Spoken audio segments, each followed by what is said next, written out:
You can move on. On average, nearly 20 people per minute are physically abused nationwide. Why is this? Do we not know and understand our surroundings? Or have we lived in a society where self-confidence does not exist anymore? We live in a world where we cannot control the actions of those around us, but we can control how we might act or respond to different situations. After doing a great deal of research and in talking with others, I have discovered that knowing something as powerful as karate, kickboxing, or even wrestling gives you confidence and strength. Learning self-defense, 1, increases self-confidence, 2, improves awareness of surroundings, and 3, promotes self-respect. First point, self-defense increases and builds self-confidence, which allows you more freedoms. Fear can be an opportunity to grow as it tests your limits. In Adam Rockman's analysis on fear, he says, it, as in fear, is constantly forcing us to make a decision to either hide and stagnate or challenge yourself and grow. When you think of fear as an opportunity, you decide to not run away, but make it empower you, make you feel empowered. Brenda, age 32, discussed her story on social anxiety. She stated, I've branded myself an introvert because that label excuses me from having to do certain things. The truth is, if I just feel better about myself, I do not think I'd be as much of a homebody as I am.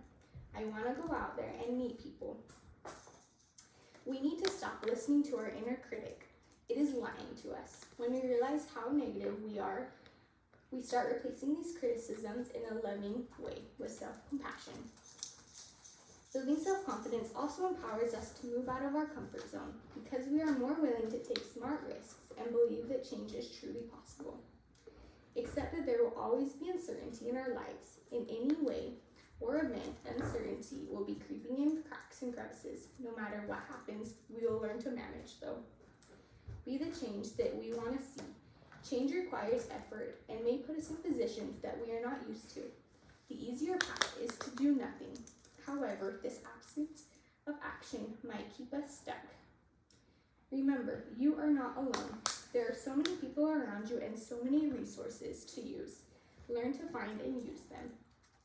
My second point on why learning self-defense is important is it improves awareness of surroundings. Through improving an awareness of our surroundings, we can understand our potential hazards. Situational awareness is an instinct that helps keep us alive. Learn to engage your senses, eyesight, hearing, and smell. Discover ways you might be able to know the dangers of each situation you are placed in versus having a constant fear of terrible things happening to you. Occasionally put on pause what you're doing. Observe the environment that you are in. Improving the self-awareness of your surroundings also assists you in having all information needed to reach a goal. Having an awareness of your surroundings does not only consist of physical things, but there are also psychological awarenesses. Being psychologically aware is where an individual is fully mindful of their behavior, feelings, and traits. Focusing on yourself does not always mean you are being selfish. To achieve your goals, you need to be your best self, or at least be working to improve on your best self. Arturo, an online therapist, expounded on being your best self. He says, if you want to give others your best, you need to be your best, and with self-awareness is the best way to do so. You can use your environment to achieve your goals. No one is motivated all the time. You may start a goal with lofty expectations and high levels of motivation, but the reality is that it will not stay high all the time.